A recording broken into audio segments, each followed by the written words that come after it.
All, welcome back to my channel. So ഇത് day 10 of ആ 21 days challenge ആണ്. അപ്പോൾ നിങ്ങൾക്ക് ക്ലോക്ക് കണ്ടാൽ തന്നെ മനസ്സിലാവും ഞാൻ ഈ ഒരു ഡേ സ്റ്റാർട്ട് ചെയ്യുമ്പോൾ പതിവിൽ നിന്നും നേരത്തെ ഞാൻ സ്റ്റാർട്ട് ചെയ്തിട്ടുണ്ട്. 9:30 കഴിഞ്ഞപ്പോൾ തന്നെ ഞാൻ സ്റ്റാർട്ട് ചെയ്തിട്ടുണ്ട്. പക്ഷേ എനിക്ക് കുറച്ച് ടൈം എവിടെയാണ് പോയെന്ന് വെച്ചാൽ ഞാൻ പ്രീവിയസ് ഡേ പ്ലാൻ സെറ്റ് ചെയ്തിട്ടുണ്ടായിരുന്നില്ല. പ്രീവിയസ് ഡേ ഞാൻ നേരത്തെ കിടന്നുറങ്ങിയതുകൊണ്ടാണ് എൻ്റെ പണികളൊക്കെ നേരത്തെ തീർത്തിട്ട് എനിക്ക് പിന്നെ ഈ ഒരു ഡേ നേരത്തെ ഇരിക്കാൻ പറ്റിയത്. ആ ഒരു കാര്യമുണ്ട്. പക്ഷെ ഞാൻ പ്ലാൻ ചെയ്യാതെയാണ് ഞാൻ ഉറങ്ങാൻ പോയിട്ടുണ്ടായിരുന്നത്. അപ്പോൾ അതുകൊണ്ട് ഞാൻ ഫസ്റ്റ് തന്നെ വന്നിട്ട് പ്ലാൻ സെറ്റ് ചെയ്യായിരുന്നു. എനിക്ക് ഓൾറെഡി ഞാൻ പറഞ്ഞല്ലോ, ഒരു ടോപ്പിക്സ് ഞാൻ സെറ്റ് ചെയ്ത് വെച്ചിട്ടുണ്ട്, ഒരു വീക്ക്ലി പ്ലാൻ എന്നുള്ള പോലെ.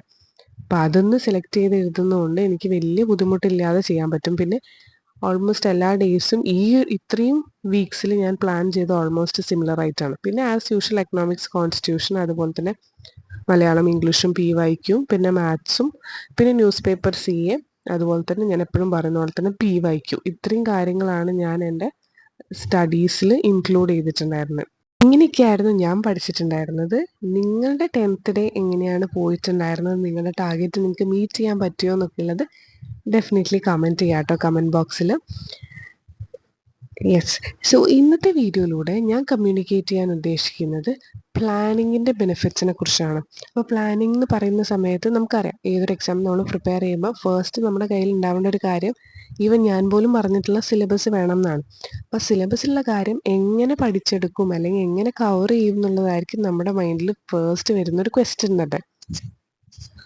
ഈവൻ നമ്മൾ ഏതൊരു ടോപ്പറിൻ്റെ ഇൻ്റർവ്യൂ എടുത്ത് നോക്കിയാലും ഏതൊരു ഫീൽഡ് ആയിക്കോട്ടെ, ഏതൊരു സ്ട്രീം ആയിക്കോട്ടെ, ഇനി എൻജിനീയറിങ് അല്ലെങ്കിൽ മെഡിസിൻ അല്ലെങ്കിൽ ഈവൻ SSB, RRB, SSC, പിന്നെ UPSC, കേരള PSC ഒക്കെ ടോപ്പേഴ്സിനോട് നമ്മൾ ചോദിക്കുന്ന സമയത്ത് അല്ലെങ്കിൽ ഇൻട്രാക്ട് ചെയ്യുന്ന സമയത്ത് അവർ കോമൺലി പറയുന്ന ഒരു കാര്യമാണ് ഈ ഒരു പ്ലാനിങ്ങിൻ്റെ ഇമ്പോർട്ടൻസ്. ഈവൻ എൻ്റെ ലൈഫും അതിനൊരു എക്സാമ്പിളാണ്. ഞാൻ ഇനീഷ്യലി ഒരു പ്ലാനും ഇല്ലാതെ മുന്നോട്ട് പോയിക്കൊണ്ടിരുന്ന ഒരാളായിരുന്നു. എനിക്ക് എൻ്റെ മുന്നിൽ ഏത് ബുക്കാണോ കിട്ടുന്നതല്ലേ, എനിക്ക് അപ്പം എന്തിനാണോ മൂഡുള്ളത്, എന്ത് പഠിക്കാനാണോ ഒരു ഇൻട്രസ്റ്റ് തോന്നുന്നത്, ഞാൻ അതെടുക്കും, പഠിക്കും, പിന്നെ അതവിടെ വെക്കും. പ്രോപ്പറായിട്ടുള്ള ഒരു പ്ലാനും ഇല്ലാതെ മുന്നോട്ട് പോയിക്കണം. അപ്പോൾ പഠിക്കുന്നുണ്ടോയെന്ന് ചോദിച്ചാൽ ഓഫ് കോഴ്സ് കുറേ നേരം ഇത് പഠിക്കുന്നുണ്ട്, പക്ഷേ അതിനൊരു പ്രോപ്പർ ബെനിഫിറ്റ് ഉണ്ടായിരുന്നില്ല. പിന്നെ ഞാൻ പറഞ്ഞു UPSCയിൽ എനിക്ക് ഷോർട്ട് ലിസ്റ്റിൽ സപ്ലിമെൻ്ററി ലിസ്റ്റിലാണ് ഞാൻ വന്നിട്ടുള്ളത്. അപ്പോൾ അതിൽ വരാനുണ്ടായ ഒരു റീസൺ എന്ന് പറയുന്നത് ഷോർട്ട് ടേം പ്രിപ്പറേഷൻ ആയിരുന്നു. ജസ്റ്റ് ഒരു 4 monthsോ എനിക്ക് ടൈം കിട്ടിയിട്ടുണ്ടായിരുന്നു. ആ ടൈമിനുള്ളിൽ ഞാൻ കുത്തിയിരുന്ന് പഠിച്ചതുകൊണ്ടാണ് എനിക്ക് അത്രയെങ്കിലും എത്താൻ പറ്റിയത്.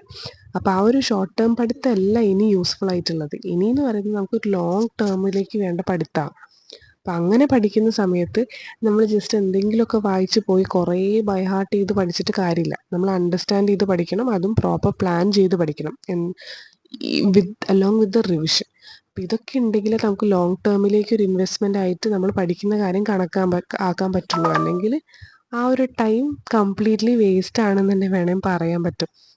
സോ ഇന്ന് ഞാൻ കമ്മ്യൂണിക്കേറ്റ് ചെയ്യാൻ പോകുന്നത്, ഇതുപോലെ പ്ലാൻ ചെയ്യാതെ ഇങ്ങനെ എന്തൊക്കെയോ പഠിച്ചുകൊണ്ടിരിക്കുന്ന ആൾക്കാർ ഒരുപാട് പേര് ഈ വീഡിയോ കാണുന്നുണ്ടാവുമെന്ന് എനിക്കറിയാം. കാരണം എനിക്ക് പേഴ്സണലി അറിയുന്ന കുറേ പേര് എൻ്റെ കൂടെ ഉണ്ട്. ഈവൻ എൻ്റെ ഫ്രണ്ട്സ് പോലും അങ്ങനെയാണ്.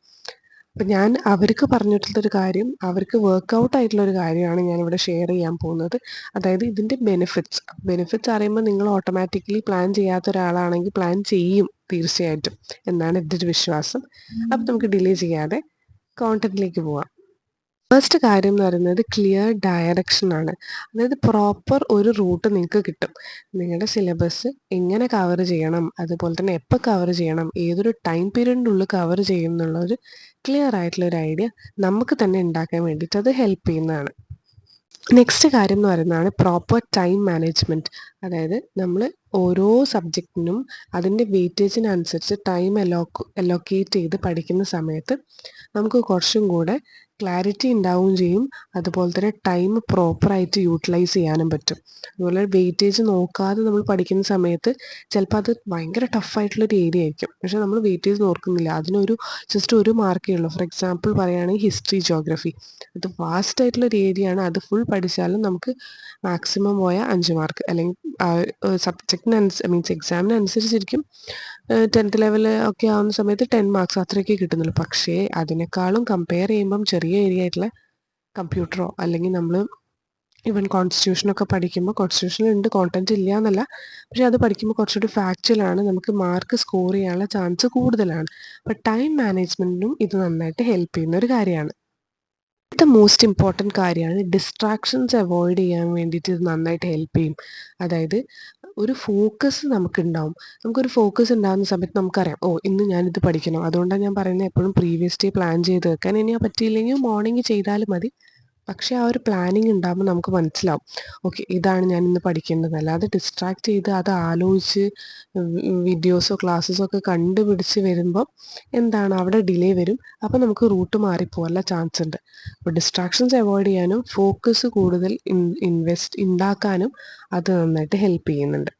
ഇത് വളരെ ഇമ്പോർട്ടൻ്റ് ആയിട്ടുള്ള ഒരു കാര്യമാണ് റിവിഷൻ. അപ്പം ബെറ്റർ റിവിഷന് ഒരു സ്പേസ് കൊടുക്കാൻ വേണ്ടിയിട്ട് ഈ ഒരു പ്ലാനിങ് ഹെൽപ്പ് ചെയ്യും.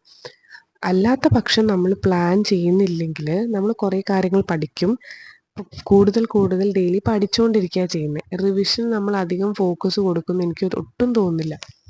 കാരണം നമുക്ക് സിലബസ് മുന്നിൽ വാസ്റ്റായിട്ട് കിടക്കുകയാണല്ലോ, അപ്പോൾ അതെങ്ങനെയെങ്കിലും കവർ ചെയ്യണം എന്നുള്ള ആ ഒരു ടെൻഡൻസി മാത്രമേ ഉണ്ടാവുള്ളൂ. സോ ഇങ്ങനെ പ്ലാൻ ചെയ്യുമ്പം റിവിഷനും കൂടെ നമ്മൾ ഇൻക്ലൂഡ് ചെയ്യുമ്പം റിവിഷൻ അതിൻ്റെ വഴിക്ക് അങ്ങനെ നടന്നോളും. ഒരു കാര്യമാണ് അധികം ആൾക്കാരും സംസാരിക്കാത്തൊരു കാര്യമാണ് സ്ട്രെസ് റിലീഫിന് ഇതൊരു കാരണമാകുന്നുള്ളത്. അതായത് അല്ലാതെ നമ്മൾ പഠിക്കുകയാണെങ്കിൽ നമുക്കറിയാം ഒരുപാട് പഠിക്കാണ്ട് ഇങ്ങനെ മല പോലെ മുന്നിൽ ഇങ്ങനെ കിടക്കുകയാണെന്നുള്ളത്. അപ്പോൾ ആ സമയത്ത് ആയിരിക്കും നമ്മളൊരു സോഷ്യൽ മീഡിയ ഓപ്പൺ ചെയ്യുന്നത്. അപ്പോൾ അതിനകത്ത് ഒരു ചാനലിൽ പറയുന്നു ഈ ഒരു ടോപ്പിക്ക് പഠിക്കാതെ പോകരുത്, കാണാതെ പോകരുത് എന്ന് പറയുന്നു. വേറൊരു പക്ഷത്തു നിന്ന് വേറെ ഒരു ഒരു ഇത് കാണാൻ പറയുന്നു, അല്ലെങ്കിൽ അത് പഠിക്കാൻ പറയുന്നു.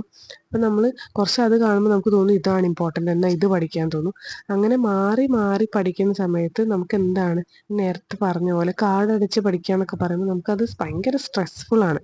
അതായത് ഒന്നും പഠിച്ചു കഴിഞ്ഞതായിട്ട് ഫീൽ ചെയ്യില്ല, എന്നാൽ ഇനിയും കുറേ എന്തൊക്കെയോ പഠിക്കാനുണ്ട് എന്നുള്ള ആ ഒരു സ്ട്രെസ് അല്ലെങ്കിൽ ആങ്സൈറ്റിയാണ് നമ്മുടെ ഉള്ളിലുണ്ടാവുക. അപ്പം ആ ഒരു ആങ്സൈറ്റീനെ ഒരു പരിധി വരെ, അതായത് പഠിക്കുന്ന സമയത്ത് അല്ലാതെ വേറെ ഒരു സ്ട്രെസ്സും ഉണ്ടാവില്ല, പ്ലാൻ ചെയ്താൽ എല്ലാം ആയി എന്നല്ല ഞാൻ പറയുന്നത്. പക്ഷേ എന്നാലും ഒരു പരിധി വരെ അതിനെ മാറ്റി നിർത്താനായിട്ട് ഈ ഒരു കാര്യം സഹായിക്കും. കാരണം ഞാൻ ഈ പറഞ്ഞ പോലെ ഞാൻ എൻ്റെ ഫ്രണ്ട്സിനെ കണ്ടിട്ടുണ്ട്. അവർ ഇത് കാണുമ്പം ഈ ഒരു ചാനൽ കാണുമ്പം അല്ലെങ്കിൽ ഈ ഒരു ക്ലാസ് കാണുമ്പോൾ ഇതാണ് ബെറ്റർ എന്ന് തോന്നും, അല്ലെങ്കിൽ വേറൊന്ന് കാണുമ്പോൾ അതാണ് ബെസ്റ്റ് എന്ന് തോന്നും. അപ്പോൾ അവിടെയും ഇവിടെയും ഇങ്ങനെ ചാഞ്ചാടി കളിക്കാതെ നമ്മൾ ഫോക്കസ്ഡ് ആയിട്ട് പോയി കഴിഞ്ഞാൽ നമുക്ക് ഈ പറഞ്ഞ പോലെ ടെൻഷനും കാര്യങ്ങളൊന്നും ഇല്ലാതെ പ്രോപ്പറായിട്ട് സിലബസ് ഒക്കെ കവർ ചെയ്ത് സ്ട്രെസ് ഫ്രീ ആയിട്ടിരിക്കാൻ പറ്റും.